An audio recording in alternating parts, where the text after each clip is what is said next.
Hi, welcome to Ordinary Differential Equations. Today's topic is non-homogeneous equations. Non-homogeneous equations, we are going to look at the second order version of this as they are the most useful. They look like a y double prime plus by prime plus cy is equal to some function of your independent variable. As opposed to what? As opposed to homogeneous equations where the right hand side was 0. We are going to have three ways of approaching these equations, two of them under method of undetermined coefficients, one traditional approach, one annihilator approach, and there is a method of variation of parameters which is more involved. We are going to focus in this lecture on the traditional approach. But before we start our discussion, let me motivate the topic by giving a brief description of what is the whole issue about when it comes to application to engineering or physics. So here is a simple demo. There's a mass here that is attached to a spring, and I can stretch this spring and let it go into motion. One of the basic problems in physics is to find the location of this object at any time t. Several parameters come into play. One is the mass of this object. One is the hardness of this spring. And the third item is the amount of friction or damping that the object is going to experience. These are three internal components of the system that we need to be aware of. So in this setup, A represents the mass, B represents the friction or damping, and C is representing the hardness of the spring. Y is the location of this mass, wherever this happens to be. Y prime is its velocity, and y double prime is, of course, its acceleration. So all the six quantities in this picture are the items that we see in the equation. Now, who is g of x? If it so happens that I'm exerting some force on this mass from outside, for example, perhaps somebody attaching a rope to this thing and or an object like a pole, and pulling and pushing in addition to other components of the system, then we are going to have an external component as well, and that's what the right hand side of the equation represents. In the homogeneous equation, the system is oscillating under its own internal components. No external forces are considered. But in the non-homogeneous equation, we let an external entity to be playing a role as well. Okay, now you are going to see this problem perhaps in your physics one or engineering one, and then also in electromagnetic classes. Let me explain in a mechanical setting how a non-homogeneous equation is going to show up. One of the things that you are familiar with is, of course, being on a swing. So suppose you are sitting here on a swing.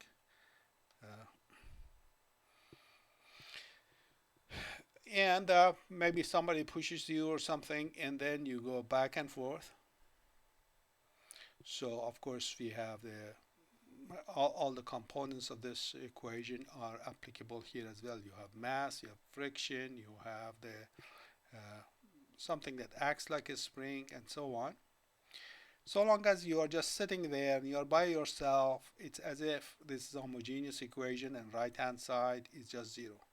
Now that's not all that interesting. Now we introduce somebody, perhaps your cousin or somebody, and every now and then he or she pushes against the swing. So you start oscillating perhaps at higher and higher amplitude, and the game becomes a bit more interesting. So if the right hand side is some function of time, then the problem turns into a non-homogeneous equation. One of the very important, interesting cases of this that you're going to see is related to so-called RLC circuits. RLC circuits, you're going to see that in your electromagnetism or theory of circuits or whatever course you might have.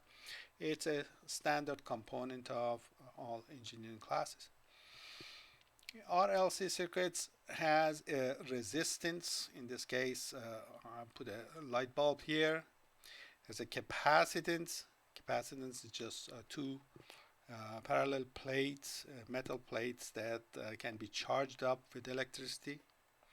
And there's an inductance. Inductance is just a coil. You're wrapping a wire around a cylinder, and that's your coil. And how this simple circuit behaves is something that you're going to see in your classes much more extensively than what I can describe here. Now, there is an external source of energy in the system, some sort of alternating current. This is where you're plugging something into the wall. If I introduced external energy into the system, you will see the electrons in the wire are going to dance back and forth because of the alternating current. They have that kind of behavior. So here's I turn on the external energy or the EMF of the system. You see, I put this bulb here just so that you see that actually something is happening when these electrons are going back and forth. We get some radiation here. Now, if I turn off the voltage, you see there is still a little bit of activity going on because this capacitor is going to store some electrons or energy on it and releases it, and this is going to light up a little bit. That's just like when you are on a swing and perhaps somebody pushed you and left to get a cup of coffee, and you're just sitting on the swing by yourself. You're swinging back and forth, but at this very small amplitude until you barely stop. So when nobody's outside, nobody's pushing you constantly, that's a homogeneous system. If somebody is inputting energy, so if I put the energy into the system, this becomes non-homogeneous because now this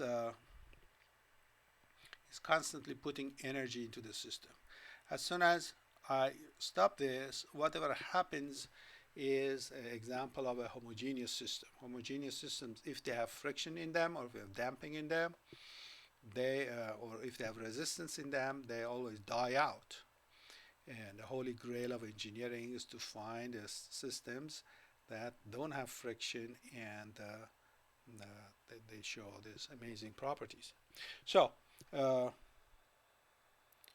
we are going to go back to our regularly scheduled program and try to see how we handle this thing mathematically.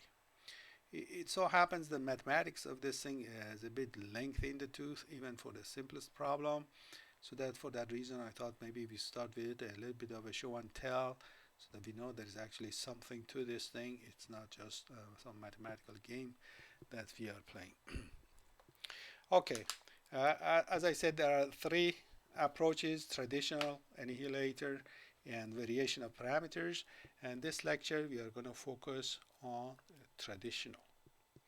Let's go after an example. So here's an example equation. Suppose I have y double prime plus say 5 y prime plus 6y. If I say equal to 0, well, that's an example of problems we had before. We'll just quickly review what happened. We said we write our characteristic equation, m squared plus 5m plus 6 equal to 0. Hopefully it factors without giving us a headache, and we set this thing and we get our so-called characteristic, or whatever name they apply to this thing. There are two roots. If they are just real and distinct, life is easy. Y is simply a exponential of -2. Now let's assume our independent variable is x, but more often than not t makes more sense for time. But anyway, here's our generic variable x, and b exponential of -3x. So here's a homogeneous equation, zeros on the right hand side. We quickly solve it. So sometimes in your textbook this is referred to as a associated equation or something like that. Now let's make it non-homogeneous. Non-homogeneous, so I'm going to have something on the right hand side. And here is a big question. What kind of a function do you want to put right hand side? Well, how about just a simple x? I can have any function on the right hand side. The complexity of that function is going to tell me something about which of these methods I'm going to use. We are going to make it life a bit easy on ourselves by saying that let's choose the functions on the right hand side to be our pet functions. Pet functions, so, just a name I'm making up so that you remember. Pet functions, as the name implies, they are very friendly. But the P of the pet function stands for polynomial. Polynomial would be like 1x, x squared, x cubed, and any addition or subtraction of these things. E stands for exponential.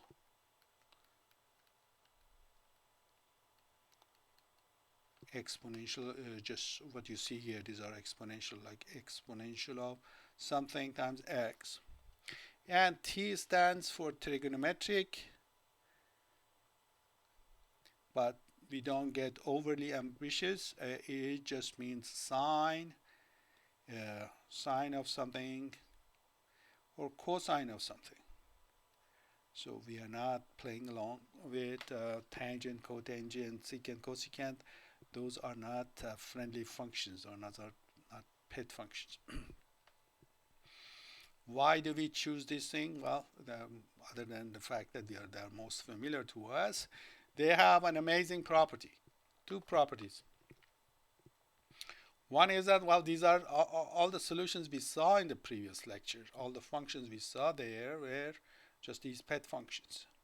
The amazing property number two of these things is that if you take any of these functions or product of them and differentiate that, you get more of the same pet functions. So if I take a polynomial, of course, and I differentiate, of course, I get just more polynomial. Exponential, you differentiate, of course, some numbers come in front, but still stay exponential. Sine and cosine, a mixture of sine and cosine, when you differentiate them, you just get another mixture of sine and cosine. Not only that, if I take these functions and multiply them with each other, so if I take a polynomial, so polynomial, they typically show it by p of x. Exponential, like exponential of alpha x. Trig means anything of the following. Say a sine of beta x plus b, say cosine of beta x. We always make room for both of them. If I have such a thing and I differentiate it, I was going to have a big job ahead of myself to differentiate that. But however you differentiate, at the end, you get another creature just like this. No matter how many times you differentiate, your numbers are going to change, but you get the same kind of a structure back. That is particular to pet function. That's what makes them easy to work with, and that's what these two methods are based on. They are particularly crafted for these functions. You get more ambitious, you want to say I want logarithm, square root, tangent, and cotangent. Well, you're going to pay for that. There's another method to handle that. Now this is kind of overly mathematical. Like a mathematician look at this thing and say, okay, I want all of these because they all behave in a certain way. But as an application that you are going to see, most of you are going to see in your other classes, uh, all that we care on the right hand side are trig functions. Why is it that we care about that and not so much the other ones? Because alternating currents, well, that's the main form of the alternating current.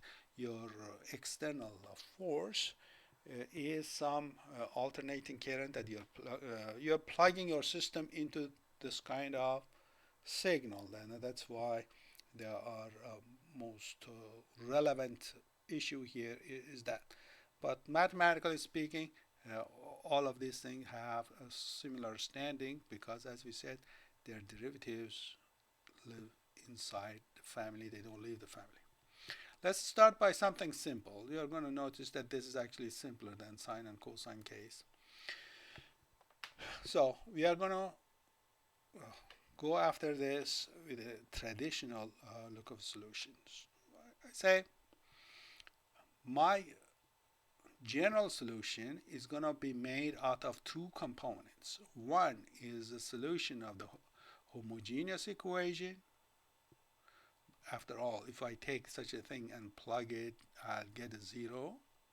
And then a particular solution that when I plug it here, I get x.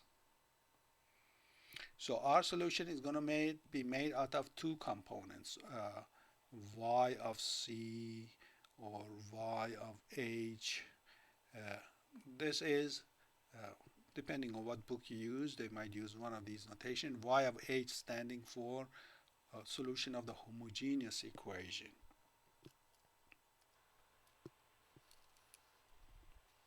So y of c or y of h, this is sometimes referred to as a complementary function. So let me write this thing,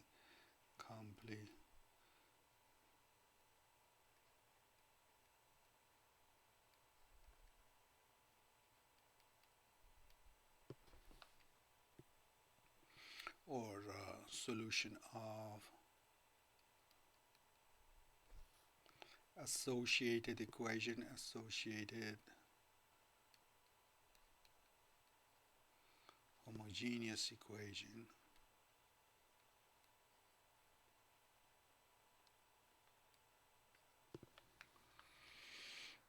So that's always in the background. That's always there because when you take that and plug it there, you get a 0. Now we are going to look for a particular solution, pretty much everybody calls it YP, particular solution.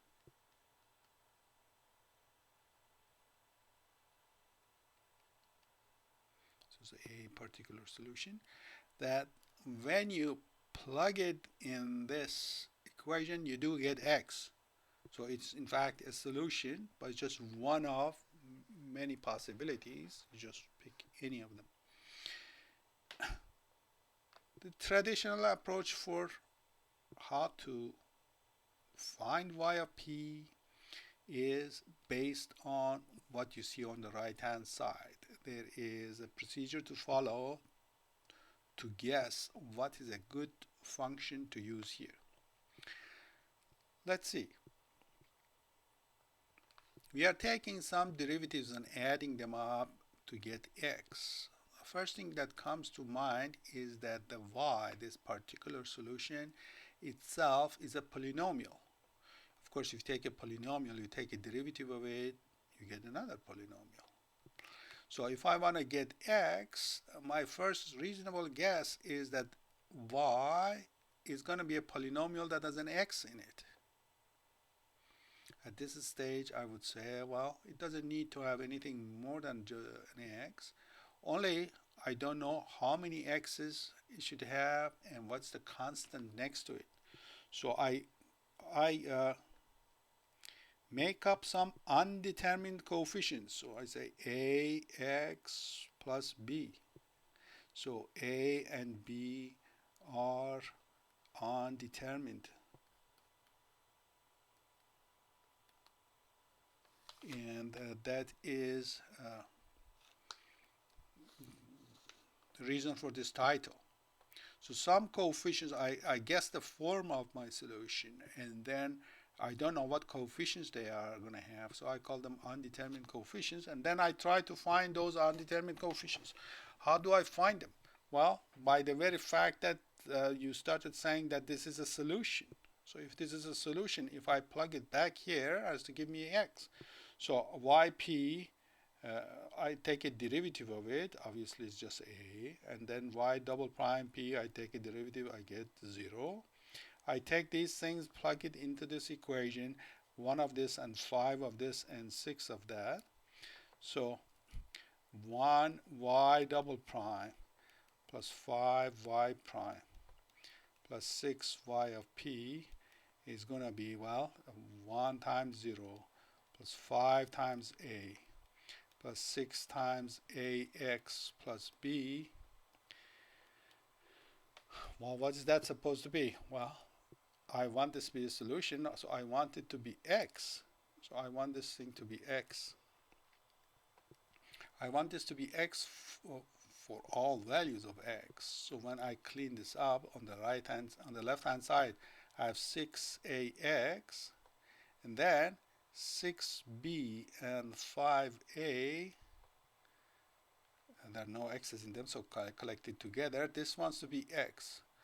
Sometimes to emphasize that we want the two sides to be identically the same, sometimes they write 3 equal sign to indicate that I want this to be same as 1x plus 0. There was nothing here, and the coefficient here was 1. So that means 6a has to be 1, and 6b plus 5a has to be 0. So I make an equation out of these. So I have 6a has to be 1, and 6b plus 5a has to be 0. So of course my a is 1, 6, and then 6b, 5a is 5, 6. So b is going to be minus 5, 36. So my particular solution turned out to be 1, 6 of x minus 5, 36.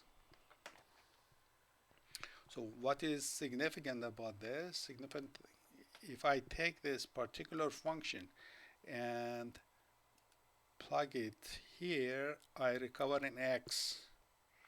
What else could be there? Well, if I take this thing and plug it in this equation, I recover 0. So I can take that one, which is now going to be called the complementary solution or homogeneous solution. I say the general solution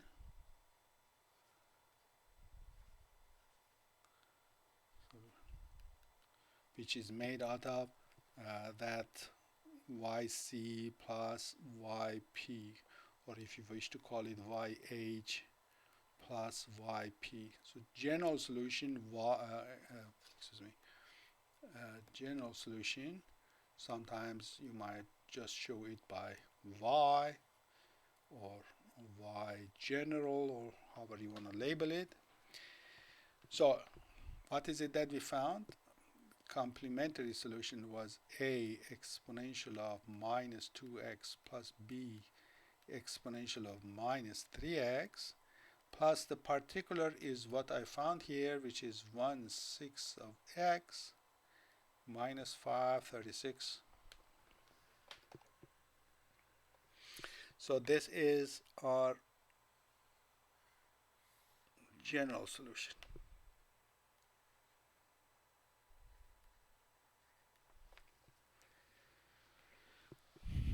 Now, if my problem was given to me with some initial conditions, I would apply it at this stage. At this stage, I say, well, for example, at x equal to 0, y0 is a certain number, and the derivative of this is certain other number, and they have to agree with the initial conditions that are given. Let's go back and see what happened.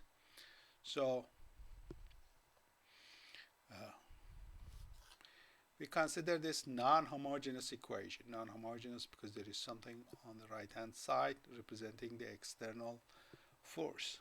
Then we said this happens to be a pet function. So more than likely the y that I'm after, that is also a pet function.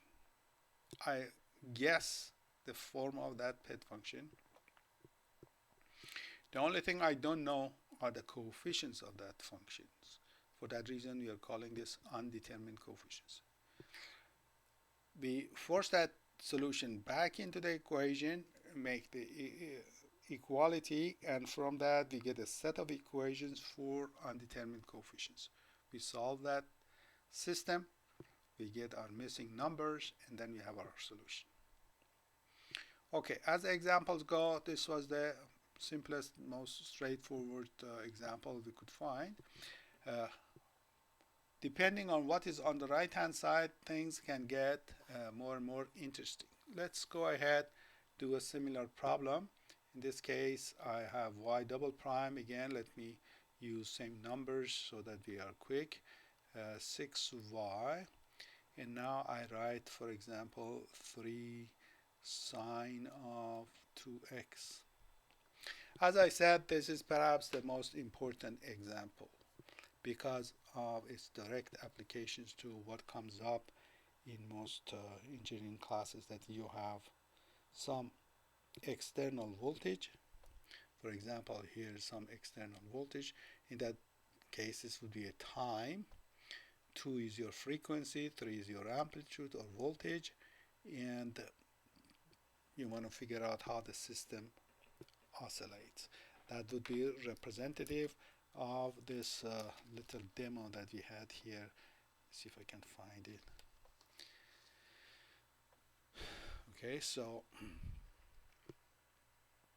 if my external voltage is 3 sine of 2t or whatever it was, that represents this one, and the remaining components of the equation are representing the lamp, the capacitance, and the inductance. In case you are curious, let me just write it down, even though we are not going to deal with this type of problems. Sorry. So in the so-called RLC circuits, so we said we have alternating current that represents your G of t, and then you have some resistance that would be like that light bulb over there, and then we have some inductance, some capacitance, so C for capacitance, just two metal plates, and then we have a coil, our inductance shown by L,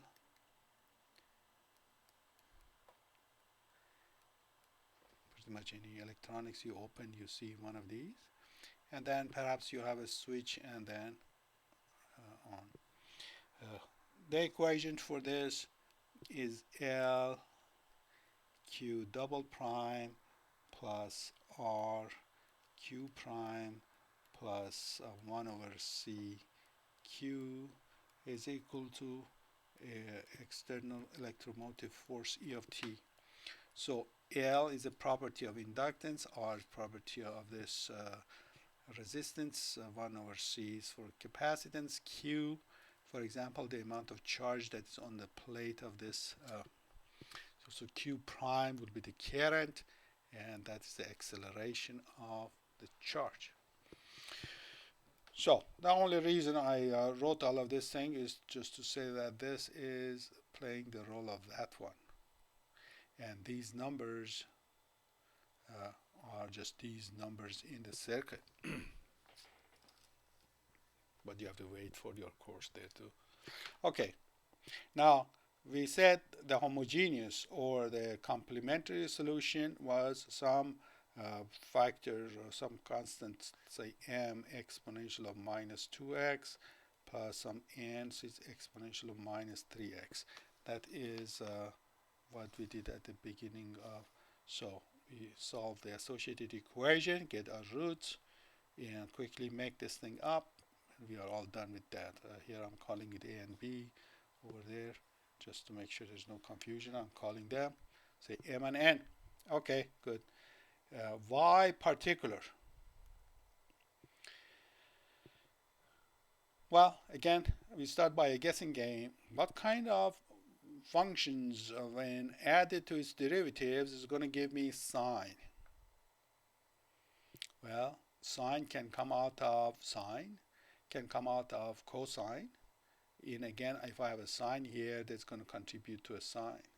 So to be safe, when I have a trig function, I make room for both sine and cosine, because in general, we don't know how many of each we are going to need. So I'm going to write a cosine of 2x plus b sine of 2x. So regardless of which of these two functions I have on the right hand side, either sine or cosine or a mixture, so long as it's the same frequency, I always allocate room for both sine and cosine. It could turn out in some cases that I don't need any cosine, perhaps I don't need any sine. It's going to automatically turn itself out. But you shouldn't make a mistake of assuming that whenever you have a sine here, you should start with a sine on the other side, because this derivative is going to mess up the situation. Okay, what do I need? I need my derivative and then second derivative. So of course, derivative of cosine is going to be negative sine, and by chain rule, a factor of 2 also comes out, minus 2a sine of 2x, and this is derivative of sine is a cosine. By chain rule, a 2 comes out, 2b cosine of 2x. Do it again. A 2 comes out, becomes minus 4a. We go back to cosine. 2 comes out. A minus also shows up, becomes minus 4b sine of 2x. As a double check, this is always negative of frequency squared times whatever you had started at the beginning. Is that right? 2 times 2 is going to give you 4. 2 derivatives always gives you a minus. So minus that number squared times the whole thing should show up. Okay. What do I expect? I expect that if I pick up 1 of this and 5 of that and 6 of this, if I combine them with this magical ratio, I'm going to recover 3 sine of 2x. Okay, you can write it all out perhaps once I do it, but in general you want to accumulate things without writing them. So I want 1 of this. I want 1 of minus 4a cosine of 2x minus 4b sine of 2x. Then I need 5 of that, 5 of minus 2a sine of 2x plus 2b cosine of 2x, and then 6 of a cosine of 2x plus b sine of 2x. And all of that I expected to boil down to 3 sine of 2x. Well, what do we do next? We collect similar terms. So similar terms, cosine, cosine, and cosine. Collect them, and then sine, sine, and sine. They have to match the sine. Notice there's no cosine on this side. In this case, well, they have to add up to 0. So I write cosine of 2x. What am I going to accumulate? Minus 4a. 5 times 2b, that's 10b. 6 times a. That's all the cosine. How about collecting all the sines? Sine of 2x. I have minus 4b, and then minus 10a, and then 6b, What do I want? I want this to be sine of 2x. What about any cosine on this side? Well, there's no cosine on this side. 0 cosine of 2x. It so happens in my problem there was no none of this. So then what? Well, this has to match my 0 here, and this has to match this one. So all we are going to do is to clean up and solve a system. When I add these things up, I get minus 2a plus 10b. Minus 2a plus 10b, that is 0. When I add these things up, I get minus 10a plus 2b is equal to whatever I have here, 3. These numbers, you see, have a peculiar presence, that they are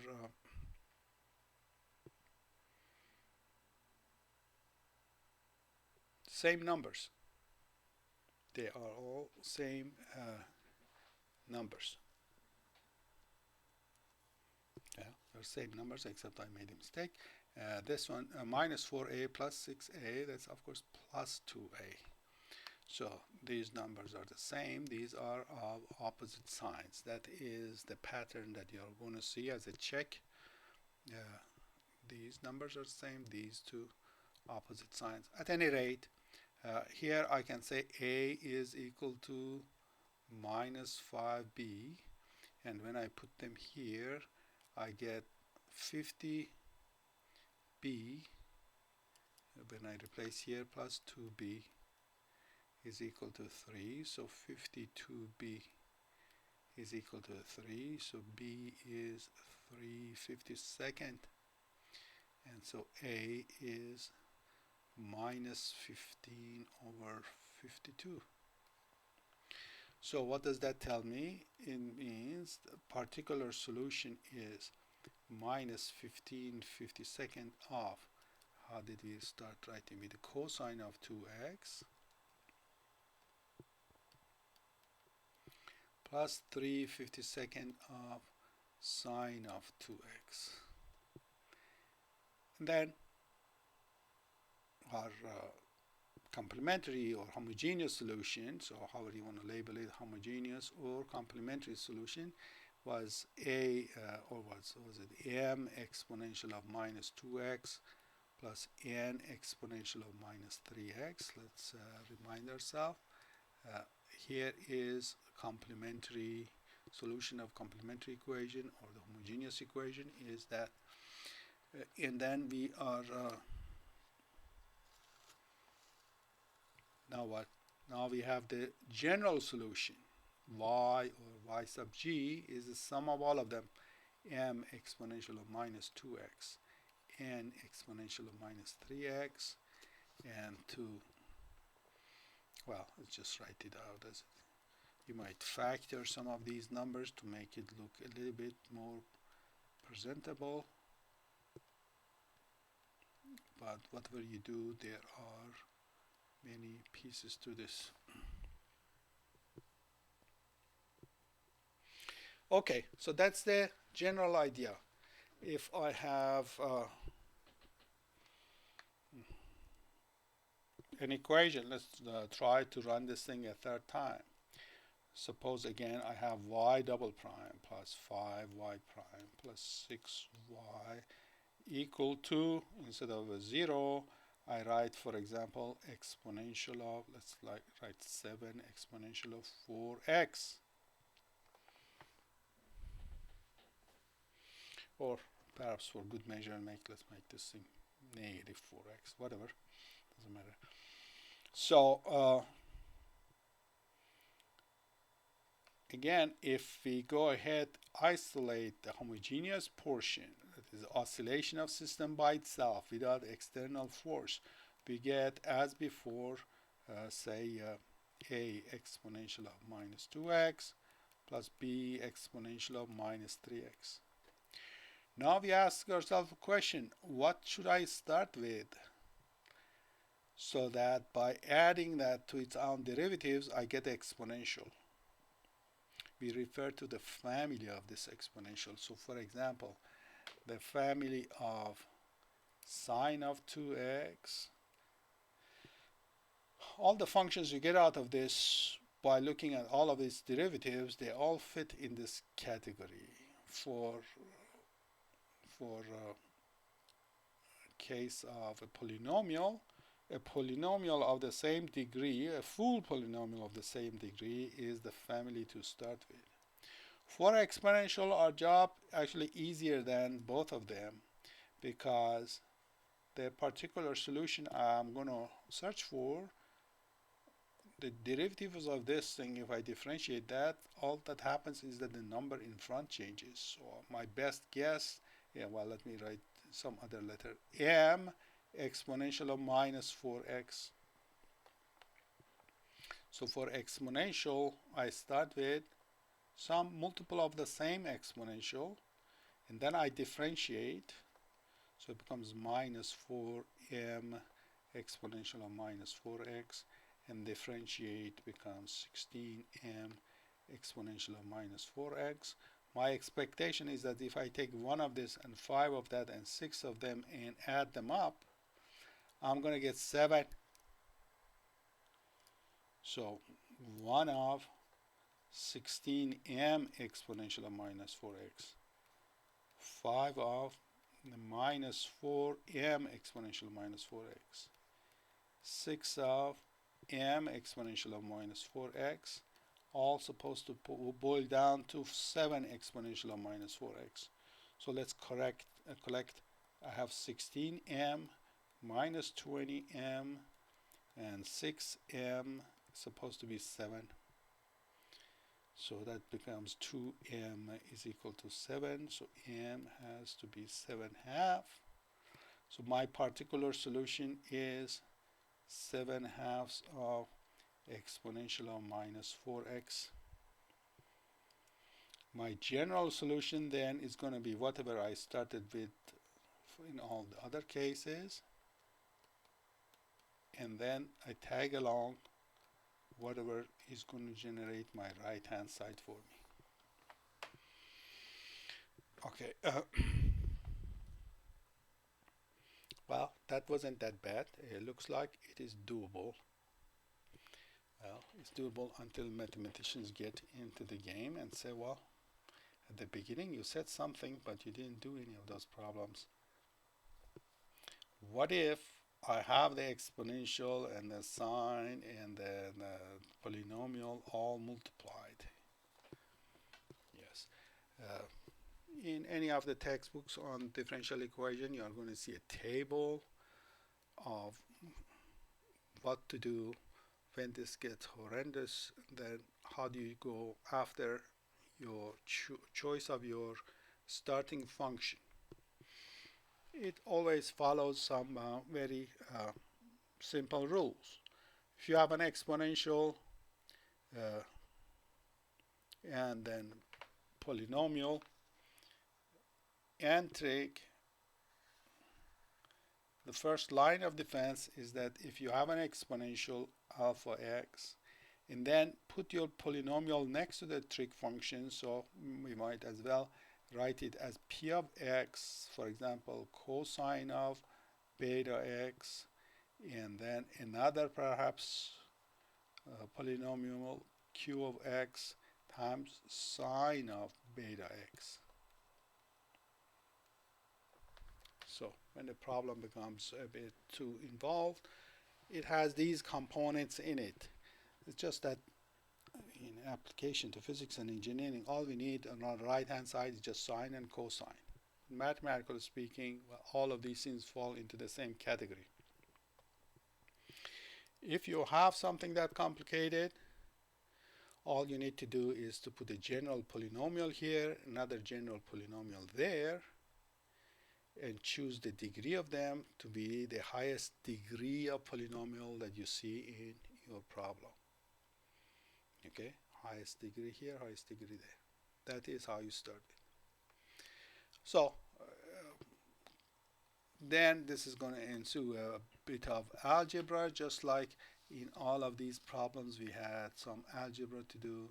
In this case, you remember, excuse me, in this case you had the system to solve. The length here, your right hand side is going to be, the bigger that system is going to be. So you might need a little bit of help from linear algebra just to solve that system. But the idea is the same.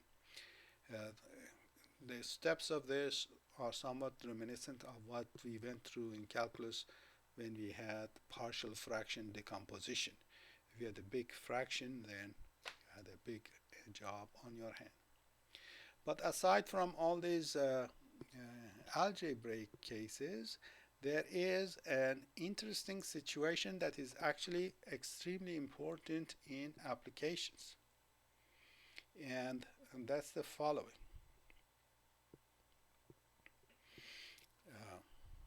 Let me start by an example. Suppose I have y double prime plus 4y, and the right hand side I have, say, 5, say, sine of 2x.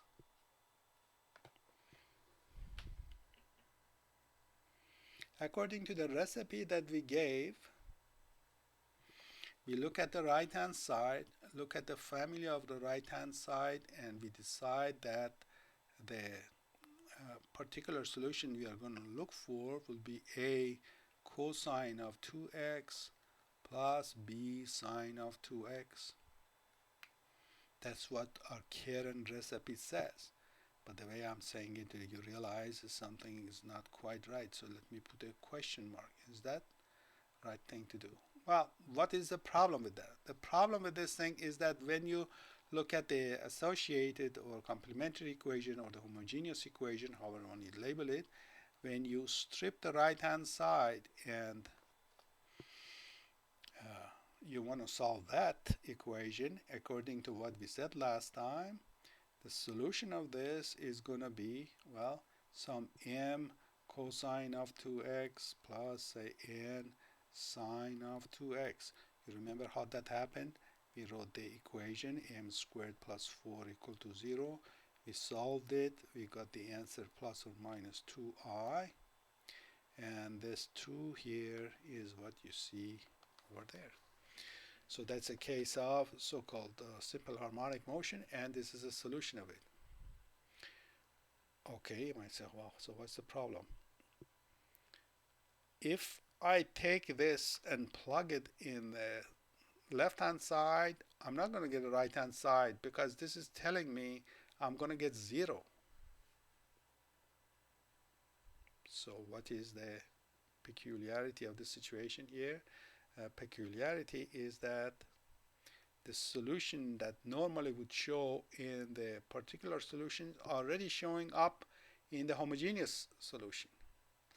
And when that happens, we have a very interesting phenomena, both mathematically and physically or engineering wise. That is a big deal. In applications, we refer to this thing as resonance.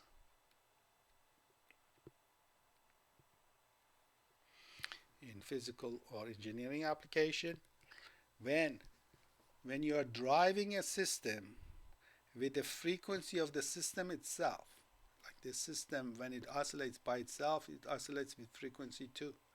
If you put energy into it by the same frequency, something very interesting happens, and we call that resonance. You are instinctively familiar with resonance, and then you are also going to see in your labs. Instinctively, like if you are with your car in a beach and you take a bit too much liberty there and drive close to the beach, and the tires go into the sand, and the more you press on the gas, the worse the situation gets. In that case, you tell everybody to get out, go to the back of the car and push the car.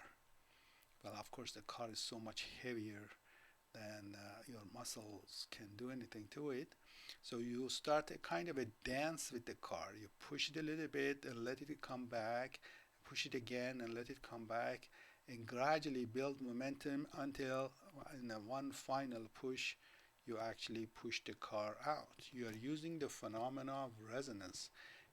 In that case, you are finding the frequency of the oscillation of that car or the tire of that car in that sand ditch, and by pushing the car with the same frequency, you make it essentially come out. That's exactly the same thing that we do when you are on a swing. If you are on a swing and the person is sitting here and you are pushing it, you kind of instinctively they feel the frequency of the swing, and then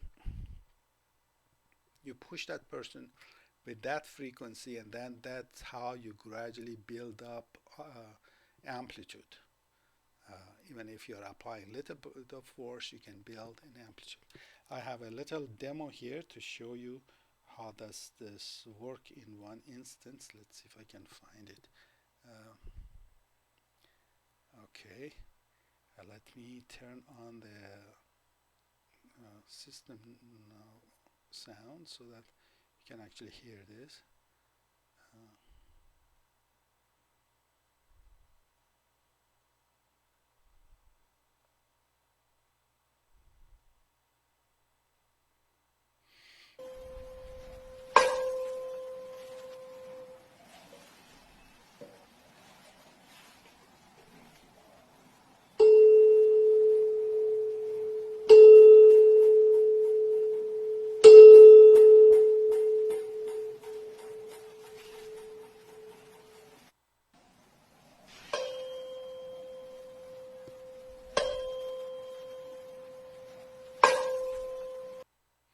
Okay, what's happening at the beginning?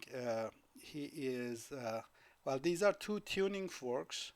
This one is at 440 hertz, and this one at the beginning has a different frequency. I think it was 444 or something.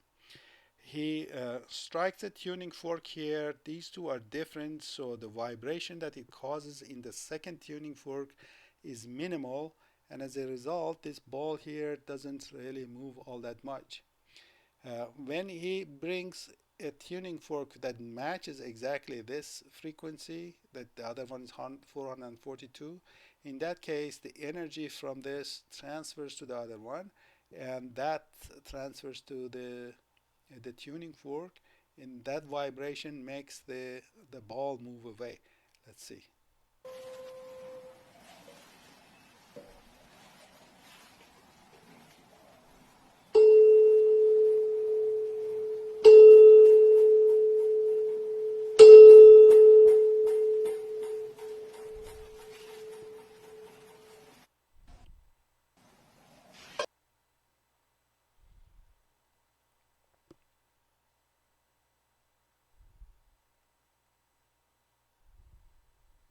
Okay, so that is the interesting thing about resonance, that it's a major physical and mathematical thing. When the input to a system and the output of the system match each other, you have resonance. As an engineering principle, you either want this, like in the reception of your TV or your car or something. For most electronics, you want resonance. Many other cases, you don't want resonance. For example, when they tell the soldiers to walk over a bridge, famous advice there is to break out of order so that they, they don't walk in a perfect pattern, they don't cause resonance in the bridge, and they don't cause the collapse of the bridge itself. So you either want resonance, you don't want, or you don't want it, and you have to be careful. Now, going back to mathematical issue, well, what do we do in the case that we do have resonance? So this doesn't work. So what is the recipe? The recipe is to take your initial guess and multiply by enough, just enough x's, so that it doesn't match your homogeneous solution. In this case, just multiplying by a single x would do. So I take that, multiply by x cosine of 2x, and b x sine of 2x. And then I take this, take a derivative, and then second derivative. So that's going to take a while to take all of these things. Plug it back into that equation, set it equal to the right hand side, collect all terms, and find out what A and B are going to be. Okay, ready? Let's go. So we are going to take a lot of derivatives. So this is my yp. Y prime p is going to be take a derivative, applying a lot of product rules here. So a cosine of 2x minus 2ax sine of 2x, and then plus b sine of 2x, and the second portion of this thing is going to be what? Plus 2bx cosine of 2x. So y double prime, do it again. This is minus 2a sine of 2x. This one minus 2a sine of 2x. Second one, derivative of sine of 2x is going to be 2 cosine. So that's going to give me minus 4ax cosine of 2x. And then for this one, I'll have b, 2b cosine of 2x, and then another 2b cosine of 2x, and then minus 4bx sine of 2x. So that became plenty. So I want one of this. I don't want any of y prime because I don't have any y prime here, and I need 4 of that. Can we do this thing in our head so that we don't write these huge expressions? So what happens? Of course, this is minus 4 and this is plus 4. So let me write them. Minus 4a sine of 2x, and then plus 4b cosine of 2x. And then what else? I have this and that, which cancels 4 times this and that. Isn't that magic interesting? They just automatically cancel out. This is all that's left. What do I want this to create? I want this to create 5 sine of 2x. So let's see. I want this to be 5 sine of 2x. Well, the only way this happens is that a is minus 5/4 and b is 0. So my particular solution is minus 5/4 of x. A was minus 5/4 x cosine of 2x. So if this is sine, the resonant response is a cosine. Isn't that interesting? Resonant response. And then, so the solution is going to be the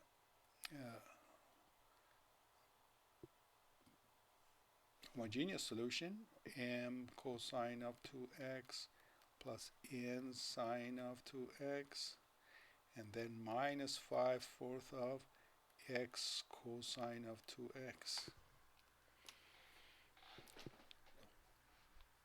No, well, we went through some mathematical manipulation to get this thing, but what's the significance of what we got? So let me m cosine of 2x plus n sine of 2x minus, I want to copy that in the, so I'm writing it down. Let's go here to take a look at it. To make a, let's see, m and n here, let's just go ahead.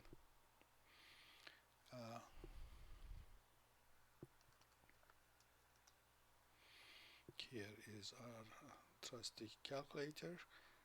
Let me write that function. So I have y is equal to m cosine of 2x plus n sine of 2x, and then I had minus 5/4 of x cosine of 2x.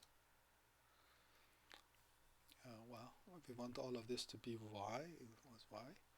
It says who is M and N. Do you want to add sliders? We say yes.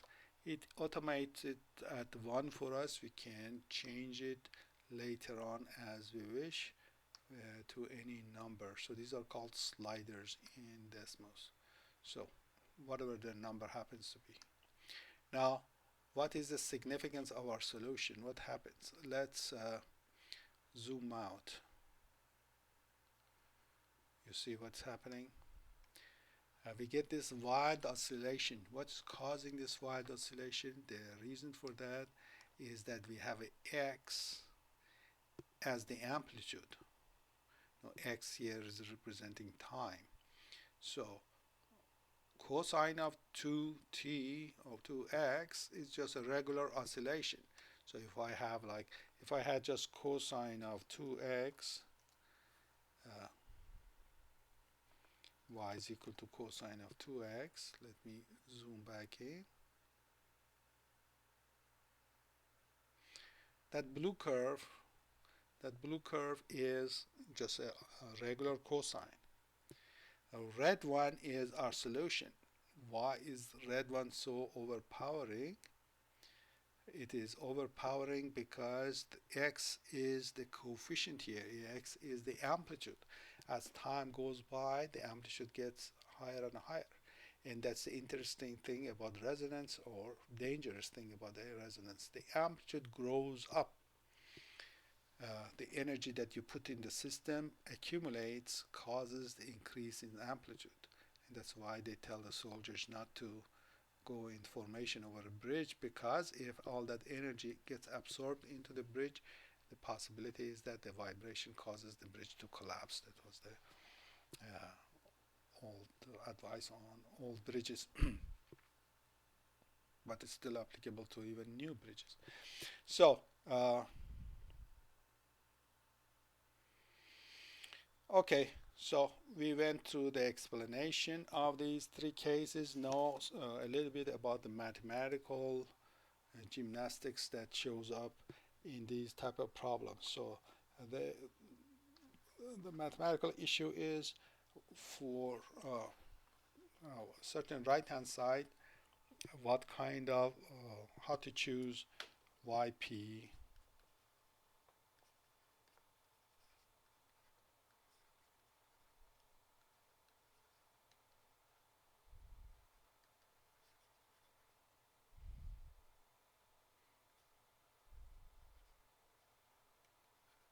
okay. So you remember we had set up like this, and then it was a right hand side. The right hand side, you are referring to this.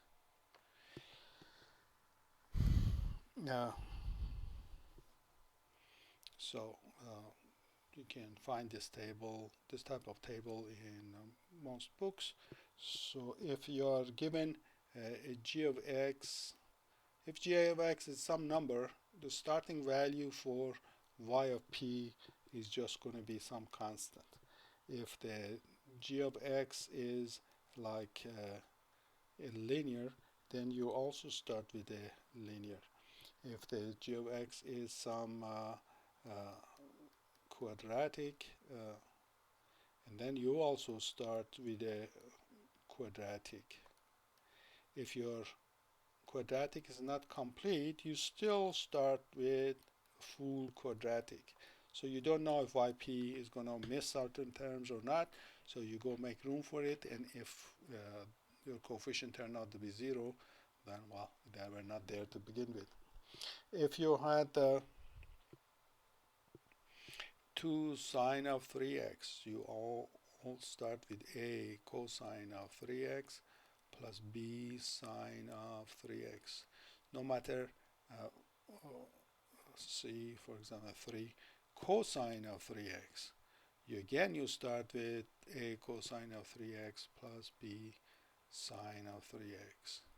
If you have 5 sine of 3x plus 7 cosine of 3x, so in all three cases, same starting place, a cosine of 3x plus b sine of 3x. So these are the kind of problems that we we did. If you have exponential of, say, 4x, then you start with a exponential of 4x. No problem there. If you have a polynomial times exponential, like if you have 2x squared minus 3 times exponential of 5x, you get the full polynomial ax squared plus bx plus c exponential of 5x. If you have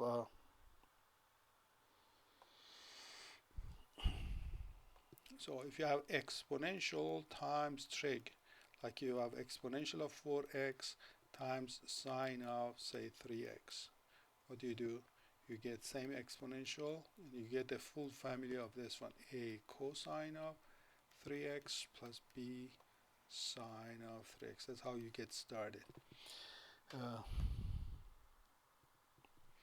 If you have polynomial times trig, so if you say you have x squared cosine of 2x, let's say make this thing 3x. Now things get messy. I get one polynomial, ax squared plus bx, full polynomial, times cosine of 3x, and unfortunately another full polynomial, ex squared plus dx plus what, a, b, c, oh, was supposed to be d first. Anyway, d, e, f, sine of 3x. Can't remember the alphabet.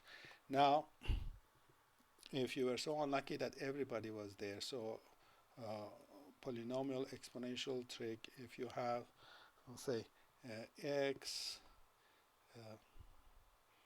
exponential of 3x cosine of 4x,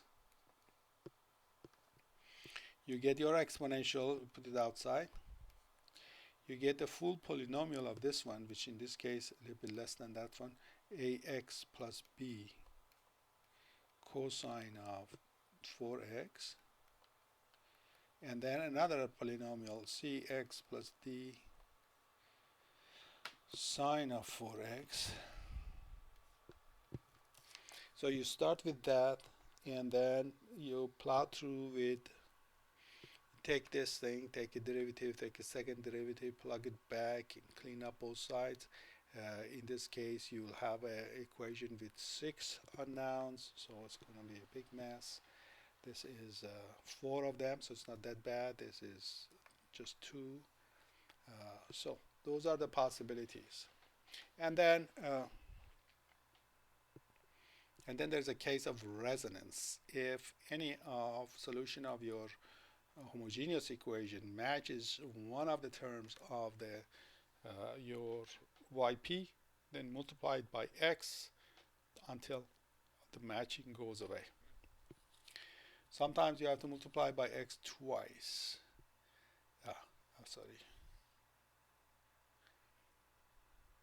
A method that tries to avoid all of this thing is method of annihilators. That would be another lecture. And if our right hand side is not a pet function, if it is a logarithm, square root, tangent, and all of those, then none of the stuff that we said is going to be applicable, and we need an entirely different game, and that's called method of variation of parameters. But I suppose that's enough for this lecture, and we postpone that to some other day. Until next time, good luck and God bless.